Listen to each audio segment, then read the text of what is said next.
नमस्कार, प्रभा साक्षी के खास कार्यक्रम चाय पर समीक्षा में आपका स्वागत है। मैं हूं आपके साथ अंकित सिंह और हमेशा की तरह इस कार्यक्रम में मौजूद हैं प्रभा साक्षी के संपादक नीरज कुमार दुबे जी। सर, आपका बहुत स्वागत है। धन्यवाद अंकित जी। और हम लोग दिल्ली में बैठकर ऐसे समय में ये चाय पर समीक्षा कार्यक्रम कर रहे हैं जब देश में राजनीतिक दंगल जबरदस्त तरीके से जारी है, चाहे वो मणिपुर का मामला हो या फिर एनडीए वर्सेस इंडिया का मामला हो। हम इसी दोनों मुद्दे पर चर्चा करेंगे। शुरुआत चूँकि हम लोग राजनीति से ज़्यादा करते हैं तो पहले चर्चा राजनीति पर ही करते हैं कि जिस तरीके से सर एक बैठक बेंगलुरु में हुई, एक बैठक दिल्ली में हुई, इससे साफ हो गया कि 2024 की लड़ाई किस ओर जा रही है। लेकिन इंडिया वर्सेस एनडीए, इसके पीछे की कूटनीति, राजनीति, इसको कैसे आप दर्शकों को समझाएंगे? देखिए, जो अगला चुनाव है अब, क्योंकि साल भर से भी कम समय बचा है, तो जाहिर सी बात है कि सभी पार्टियां और सभी जो गठबंधन है वो अपने अपने प्रयास तेज करेंगे कि पिछली बार से ज़्यादा अच्छा प्रदर्शन रहे। अब आपने देखा कि एक तरफ एनडीए कह रहा है कि हम 350 सीटें जीत कर आएंगे, वहीं जो इंडिया नामक गठबंधन बनाया गया है उसमें उसका दावा है कि भाई हम इस बार बीजेपी को सत्ता से बाहर कर देंगे। कौन 450 सीटों पर साझा उम्मीदवार उतारने की 450 पे साझा उम्मीदवार उतारने की बात भी कही उन्होंने। तो अब वो देखना होगा कि चुनाव परिणाम बताएंगे कि क्या होता है क्या नहीं होता है। लेकिन यहाँ पर दो तीन चीज़ें जो महत्वपूर्ण हैं। एक तो आप देखिए कि जब चुनाव नज़दीक आ रहे हैं तो अभी हम एनडीए और इंडिया पे बाद में जाते हैं, लेकिन ये जो घटनाक्रम हुआ इससे आम आदमी को क्या फ़ायदा होगा, जरा ये भी एक सवाल कर लेते हैं। आप देखिए कि चुनाव करीब आ गए, जो नेता हैं उन्होंने दल बदलना शुरू कर दिया है, दल हैं उन्होंने गठबंधन बदलना शुरू कर दिया है, जो गठबंधन है उन्होंने नारे और अपनी टैगलाइन बदलनी शुरू कर दी है। मतलब आप देखिए कि अगर देकर देखें तो वो जो कहा जाता है ना कि भाई वो जो पुरानी बोतल में नई शराब, जो प्रहलाद जोशी ने बोला भी था। हाँ जी। तो ये सब वैसा का वैसा ही है, सब कुछ चेहरे वहीं। अच्छा जी, ये बात सिर्फ इंडिया नामक गठबंधन ही नहीं, आप एनडीए में देख लीजिए। तो कोई इधर था वो उधर आ गया है, सब घुमा फिरा कर वही हैं। अब जैसे आप देखते हैं कि जब त्योहार आने वाले होते हैं तो जो ब्रांड्स होते हैं वो अपने उत्पाद को नए कलेवर में, नए आकर्षक पैकेजिंग के साथ, आकर्षक टैगलाइन के साथ उसको पेश करते हैं ताकि वो ज़्यादा से ज़्यादा बिक सके। तो ये अपना माल बेचने के लिए सब लोग अपनी दुकान सजा रहे हैं, क्योंकि जमाना बदला है तो पार्टियां भी बदली हैं, उन्होंने भी अपना अंदाज बदला है। उनको पता है कि सामने वाले को कैसे लुभाना है, ये ट्विटर से मानेगा, फेसबुक से मानेगा या कैसे मानेगा, कैसे आकर्षित होगा, वो ये बात समझ गए हैं। तो ये सब चीजें चल रही हैं, लेकिन इससे जनता को क्या फायदा होगा? जनता को कोई फायदा नहीं होने वाला, ये फायदा इन्हीं लोगों को है। तो बहरहाल आपने बात करी एनडीए की और इंडिया की।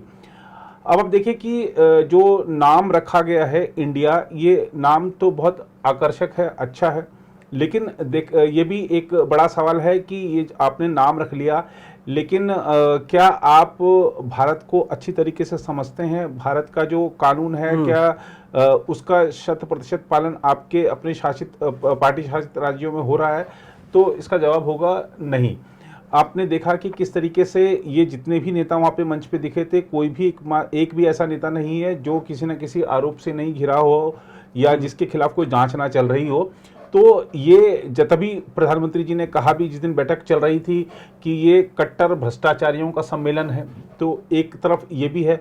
दूसरा, आपने कहा कि इन्होंने कहा है कि हम 450 सीटों पे साझा उम्मीदवार उतारेंगे, लेकिन अगर बैठक हो रही है, बैठक में से नीतीश कुमार, लालू प्रसाद यादव, तेजस्वी यादव उठकर चले जाते हैं, पटना बैठक से आम आदमी पार्टी उठकर चली आती है, तो ये दिखाता है कि अभी नेता मिल रहे हैं, उनके दिल नहीं मिल रहे हैं। हाथ मिल रहे हैं लेकिन दिल नहीं मिल रहे हैं। दिल मिलना बहुत बड़ी बात होगी, 450 सीटों पे साझा उम्मीदवार उतारना। अभी जब आप गठबंधन का संयोजक कौन बनेगा, इसी बात को लेकर झगड़ा है। और सीटों का जब आवंटन होगा, अभी आपने देखा कि नाम को लेकर भी ये आया था कि नाम पर हमसे सहमति नहीं ली गई। इस तरीके से हालांकि वो बहुत ज्यादा उसको तूल नहीं दिया गया नेताओं की तरफ से, लेकिन जब गठबंधन के नाम को लेकर ही झगड़ा था कि हम सर्वानुमति नहीं बनाई गई, तब अभी जब सीटों का आवंटन की बात आएगी, और आवंटन की बात आएगी कहां से? पंजाब में कांग्रेस कह रही है कि हम तो नहीं लड़ेंगे आम आदमी पार्टी के साथ। वहां पर लेफ्ट साफ कह चुका है कि टीएमसी से कोई गठबंधन नहीं होगा। कांग्रेस और टीएमसी में किस तरह का सुलह होगा, ये भी बड़ी बात है। समाजवादी पार्टी और कांग्रेस कितनी सीटों पर लड़ेगी, ये बड़ी बात है सर। जी, तो ये कई सारे ऐसे मुद्दे हैं जो आगामी दिनों में हमको ये झगड़ा साफ दिखेगा कि किस तरीके से हो रहा है। और अभी आप देखिए कि हम देखा कि मल्लिकार्जुन खड़गे जी कह रहे हैं कि भाई प्रधानमंत्री पद को लेकर हमारा कोई ऐसा कोई जिद नहीं है। टीएमसी ने भी यही बात कही, एक आध दल ने और ये बात कही। तो प्रधानमंत्री पद संभालेगा कौन, नेतृत्व कौन करेगा?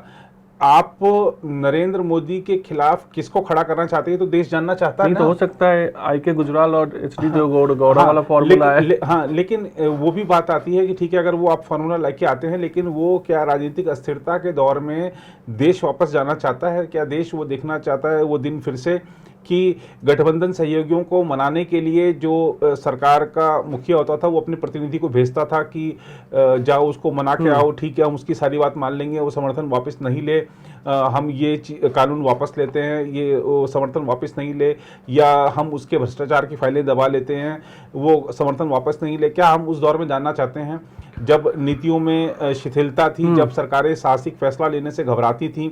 और अगर 9 साल पहले हमारी अर्थव्यवस्था 10वें नंबर पे थी, आज हम 5वें पे पहुंचे हैं, तीसरे की तरफ कदम बढ़ा दिया है। जो अंतर्राष्ट्रीय एजेंसियां कह रही हैं 2050 तक हम अमेरिका को भी पीछे छोड़ देंगे। तो क्या हम आगे बढ़ते हुए अपने कदम रोक कर हम रिवर्स गियर में गाड़ी लेकर जाएंगे? ये एक बड़ा सवाल है। तो ये देश की जनता भी देख रही है। और दूसरी बात आपने देखा कि ये जो पटना बैठक थी, उन्होंने कहा कि भाई ठीक है 15-16 शायद 19 दल थे उसमें, 16 दल थे। 16 दल से बढ़कर जब बेंगलुरु में पहुंचे तो वो 26 हो गए। लेकिन नंबर गेम में बीजेपी हमेशा बाजी मारती है और यही होता है मनोवैज्ञानिक बढ़त लेना। वो 38-39 दल, लेकिन वो तो कह रहे हैं ना कि ये इनके तो एक भी सांसद नहीं, ऐसे ऐसे पार्टियों को इन्होंने उठा लाया है जिनका नाम किसी ने नहीं सुना है। देखिए ये क्या होता है कि जब ठीक है कि उनका कोई सांसद नहीं है, ऐसे कुछ दल इंडिया नामक गठबंधन में भी हैं जिनका एक भी सांसद नहीं है। अब अगर ये बात लेकर आए हैं कि अगर मान लीजिए उदाहरण के लिए बात करते हैं ओम प्रकाश राजभर की, जो कि सुभाषपा के अध्यक्ष हैं। अब ओम प्रकाश राजभर की अगर हम बात करते हैं तो हम देखते हैं कि ठीक है कि उनका एक भी सांसद नहीं है, और ये बात जो विपक्ष की बिल्कुल सही है कि उनका एक भी सांसद नहीं है, तो आप उनको क्यों गिना रहे हैं?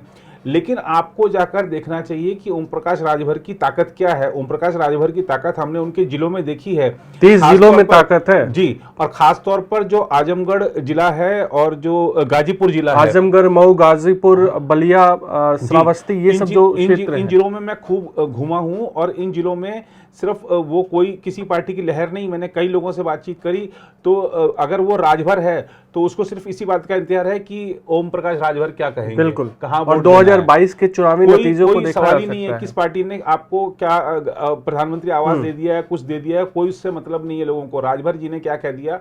तो आप जब बड़ा चुनाव होता है तो आपने जब ऐसे लोगों को जिनका अपने अपने समाज में एक अच्छा प्रभाव है, जब आपने उनको अपने साथ जोड़ा है, तो निश्चित ही उनके जो मत हैं वो आपके काम आएंगे।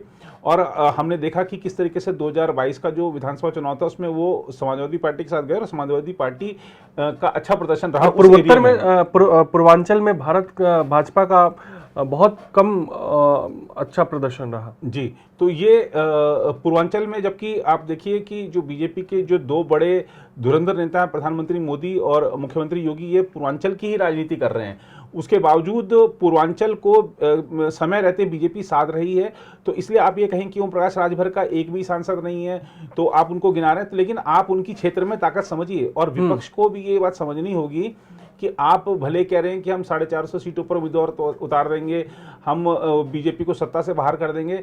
अरे भैया, दिल्ली की सत्ता का रास्ता उत्तर प्रदेश से होकर जाता है। उत्तर प्रदेश में तो आप बैठक कर नहीं रहे हैं। उत्तर प्रदेश के जो आपके नेता हैं, चाहे वो अखिलेश यादव हो, जयंत चौधरी हो, वो यहाँ पर बैठक करने के बजाय वो कभी बेंगलुरु जाते हैं, कभी हैदराबाद जाते हैं, कभी चेन्नई जाते हैं, कभी कोलकाता जाते हैं।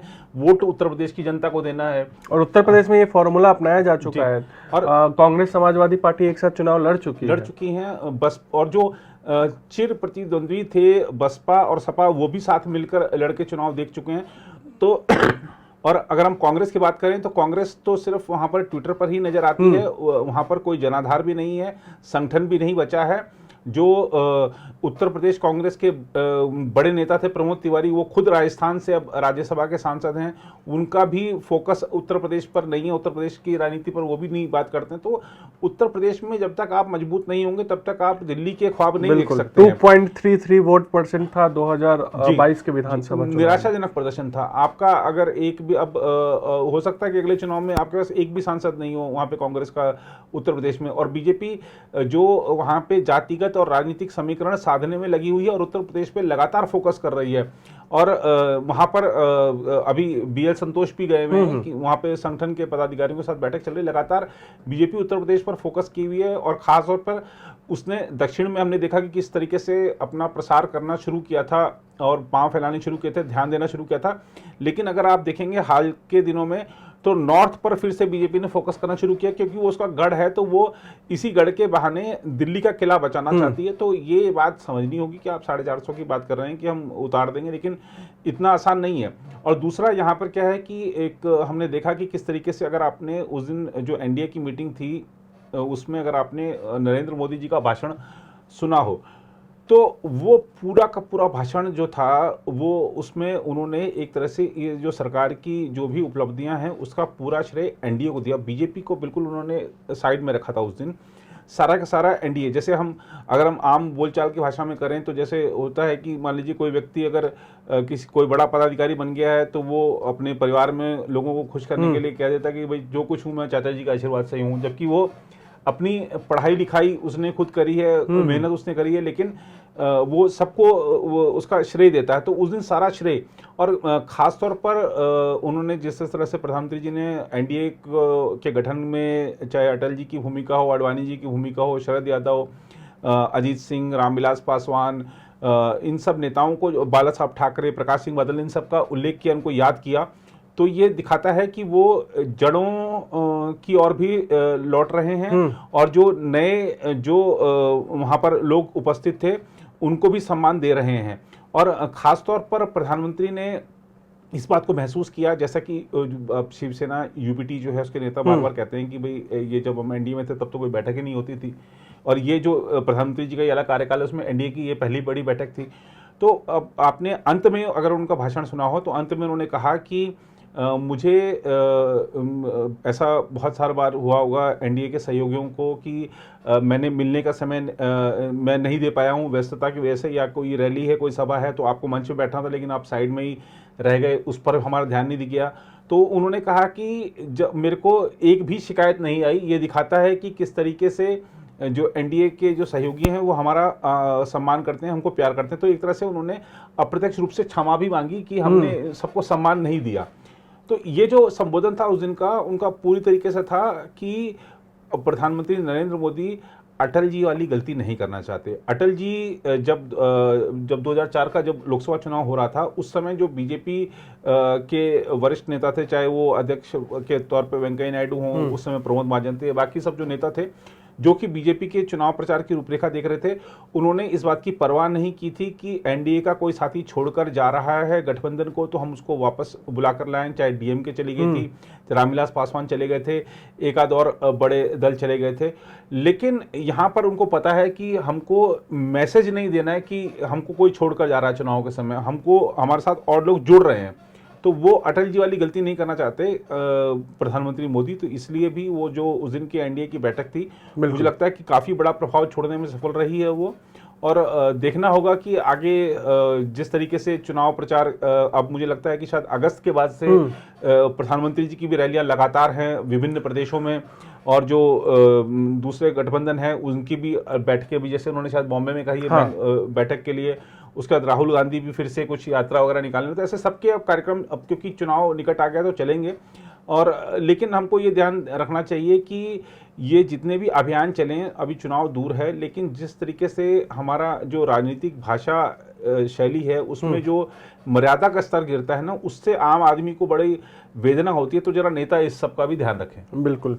और 450 सीटों की रणनीति तो बन रही है, लेकिन 224 सीटों पर भी फोकस करने की आवश्यकता होगी, जी। जहां भाजपा ने 50% से ज्यादा वोट हासिल किए और थे। प्रधानमंत्री जी ने कहा भी है कि पिछले 14 में हम शायद 36-37% वोट लेकर आए थे, इस बार हम 45 लेकर आए 19 में, इस बार हमको 50 से ऊपर जाना है। तो अगर वो 50 से ऊपर जाने की बात कह रहे हैं, तो प्रधानमंत्री जी की कार्यशैली को अगर आप नोट करते रहे हैं, तो आपको ये बात अगर ध्यान रखनी चाहिए कि जब वो ये बात कहते हैं तो उससे पहले वो उस पर होमवर्क कर चुके होते हैं और उस पर काम शुरू हो चुका होता है। बिल्कुल। तो ये बात मान के चलनी चाहिए कि उन्होंने अगर कहा है कि 18 तारीख को बैठक थी शायद, बिल्कुल 18 तारीख को एंडिंग ना, 18 तारीख को अगर वो बात कह रहे हैं कि हमको 50% से आगे जाना है, तो यानी कि उस पर काम 18 से पहले शुरू हो चुका है। बिल्कुल।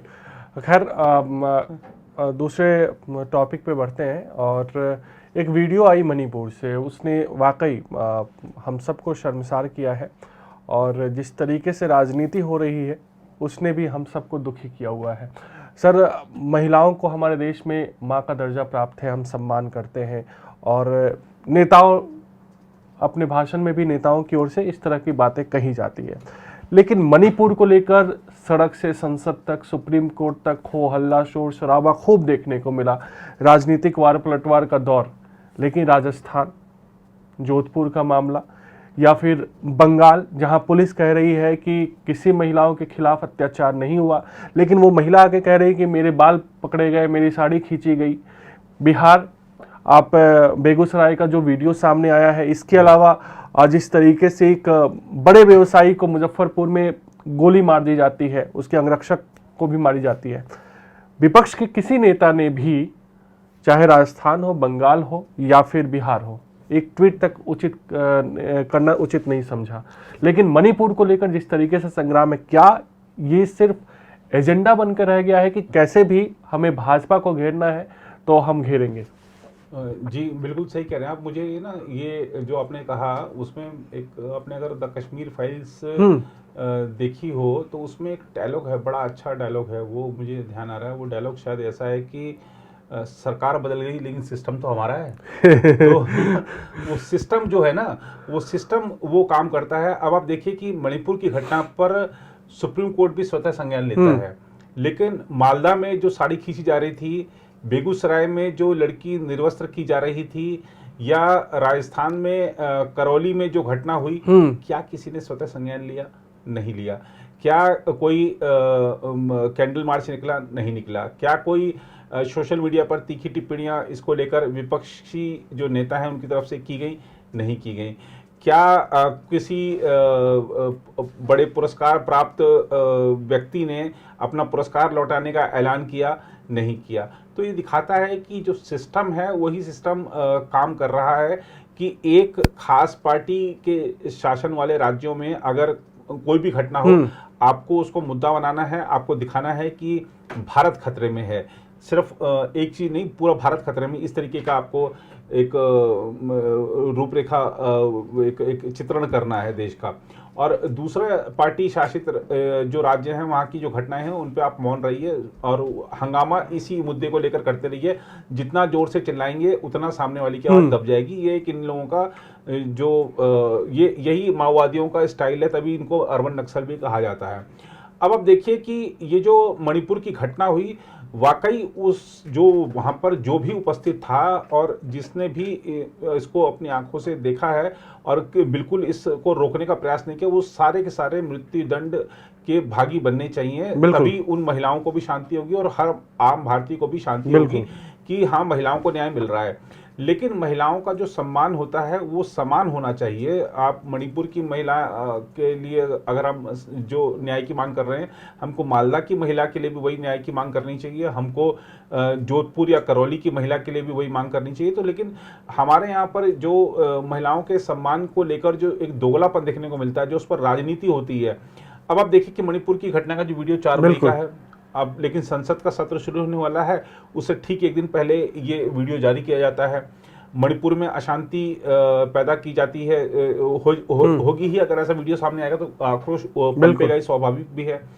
यहाँ संसद ठप हो जाती है। सरकार की 31 विधेयक हैं, उन्होंने लिस्ट बनाई है 31 विधेयक पेश करने की, वो मामला ठप नजर आ रहा है। तो अब हंगामे में ही सब कुछ काम होगा।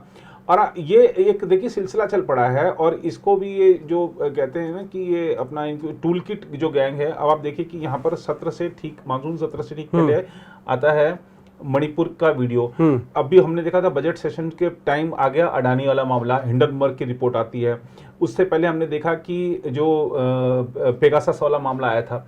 तो ये लगातार संसद सत्र से ठीक एक दिन पहले ही क्यों चीजें सामने लाई जाती हैं और उसी को मुद्दा बनाकर सब कुछ ठप कर दिया जाता है। तो ये हमारे जो संसदीय लोकतंत्र है उस पर प्रश्न चिन्ह लगा रहा है कि फिर अगर हंगामे के बीच ही विधेयकों को पारित कराना है, जो किसी संसदीय क्षेत्र की जनता है वो चाह रही है कि हमारा जो इलाका बाढ़ में डूबा हुआ है, हमारा सांसद संसद में उस मुद्दे को उठाए, सरकार का ध्यान आकर्षित करे, हमारे लिए राहत दिलाए। उसको बेचारे को वो तैयारी करके भी गया सांसद, लेकिन उसको बोलने का मौका नहीं मिल पा रहा है क्योंकि सदन स्थगित है हंगामे की वजह से। तो ये संसदीय हमारा जो लोकतंत्र है, हमारी जो संसदीय परंपराएं हैं, उस पर भी एक सवाल उठ रहे हैं कि क्या अब सब कुछ बदले जाने की जरूरत है या फिर इसकी जरूरत भी रह गई है कि नहीं रह गई है। तो ये एक बड़ा सवाल है कि जिस तरीके से हमारे राजनेता आचरण कर रहे हैं। और एक दुख की बात यह भी है कि ठीक है कि सरकार भी एक तरफ कह देती है कि हम तो चर्चा के लिए तैयार हैं, वो ही नहीं मान रहे हैं। एक बयान वो जारी करते हैं अपनी सफाई में, दूसरा बयान विपक्ष जारी करता है अपनी सफाई में। लेकिन दोनों मिल बैठकर बातचीत क्यों नहीं करते कि जो किस तरीके से इस गतिरोध को सुलझाएं, बीच का रास्ता क्या निकले। बीच का रास्ता निकलना ही बंद हो गया है। और आप अगर कुछ जब हम सर, लेकिन एक सवाल मतलब चूंकि हम आगे बढ़े, सरकार कह रही है हम चर्चा को तैयार हैं, विपक्ष कहता है कि हम चर्चा चाहते हैं, तो फिर मामला कहाँ फंस रहा है? कहते हैं प्रधानमंत्री आकर इस पर जवाब दें, या पहले आप शुरू तो करो। हाँ, प्रधानमंत्री आकर इस पर चर्चा का जवाब दें और कार्य स्थगन किया जाए और इसी पर शुरुआत की जाए। सरकार कहती है कि कार्य स्थगन नहीं होगा, हम चर्चा करा लेंगे, लेकिन आप कामकाज शुरू होने दें। जो सदन की नियमावली है उसके हिसाब से कामकाज शुरू हो। सरकार अड़ी हुई है कि नहीं हम इस नियम पर चर्चा कराएंगे, इस नियम के तहत चर्चा कराएंगे। विपक्ष अड़ा हुआ है कि हम इस नियम के तहत चर्चा कराएंगे। तो ये जो कुछ अगर आप देखेंगे तो सिर्फ ये ईगो का मामला हो गया है। तो मैं वही कह रहा था, बीच का रास्ता निकलना बंद हो गया है। आप कुछ अगर आप 10-15 साल पहले जाएंगे, 20 साल पहले जाएंगे, तो हमारे जो राजनेता थे वाद विवाद उस समय भी होते थे, लेकिन बीच का रास्ता निकाला जाता था, मिल बैठकर निकाला। तो वो सब चीज़ें बंद हो चुकी हैं। तो ये संसदीय लोकतंत्र हम सबसे पुराने या सबसे बड़े संसदीय लोकतंत्र हैं, ठीक है, लेकिन हम जिस दिशा में जा रहे हैं वो आम देशवासी को उसको ठेस पहुंचा रही है। खासतौर पर आप देखिए कि संसद की कार्यवाही में के दौरान कितना बड़ा खर्चा आता है, उसको कौन वहन करता है? आम जनता वहन करती है। और आप उसको इस तरीके से उड़ा देते हैं, संसद का जो कीमती समय है उसको जाया कर रहे हैं। आपने जो 31 विधेयक रखे हैं सरकार ने संसद में पारित कराने के लिए, जनता चाहती है कि उस पर चर्चा हो, सार्थक चर्चा हो, उसके जो लूज पॉइंट्स हैं उसको विपक्ष उठाए, सरकार को मजबूर करे कि वो उसको ठीक करे। लेकिन ऐसा होता ही नहीं है। आपने देखा हमारा जब सालाना बजट हमारा हंगामे में पास हो गया, 2 मिनट की चर्चा में पास हो गया, तो अब जब बजट ही पास हो जा रहा है तो फिर अब जनता भी धीरे धीरे इसकी मुझे लगता है कि अभ्यस्त हो जाएगी कि नहीं कामकाज नहीं चलेगा, वो तो हंगामे में हो जाएगा। लेकिन संसदीय लोकतंत्र के लिए ये सही नहीं है। और जो लोग राजनीति में आने की इच्छा रखते हैं, कुछ करने की चाहत रखते हैं, वो भी सोचने को मजबूर होते हैं कि क्या हम इस तरफ जाएं। ये एक बड़ा संकट वाली स्थिति है। बिल्कुल। और नारी हमारे लिए राजनीति नहीं बल्कि सम्मान का विषय होना चाहिए। इसको और ये चीज दिखनी भी चाहिए, क्योंकि नारी का सम्मान समान होता है, कोई भी नारी हो, बिल्कुल, कहीं किसी भी स्टेट की नारी हो, किसी भी राज्य की नारी हो, किसी भी देश की नारी हो, उसका सम्मान जो है समान होना चाहिए। और कानून का जो पालन है वो समान तरीके से सुनिश्चित किया जाना चाहिए। बिल्कुल। तो आज के चाय पर समीक्षा कार्यक्रम में इतना ही। अगले सप्ताह आपसे फिर मुलाकात होगी। तब तक मुझे यानी अंकित सिंह और प्रभा साक्षी के संपादक नीरज कुमार दुबे को दीजिए इजाजत। नमस्कार। अगर आप भी लेना चाहते हैं देश दुनिया की तमाम जानकारी तो आज ही सब्सक्राइब करें हमारे चैनल को। साथ ही नीचे दिए बेल आइकन को जरूर दबाएं ताकि हर अपडेट आप तक पहुंच सके।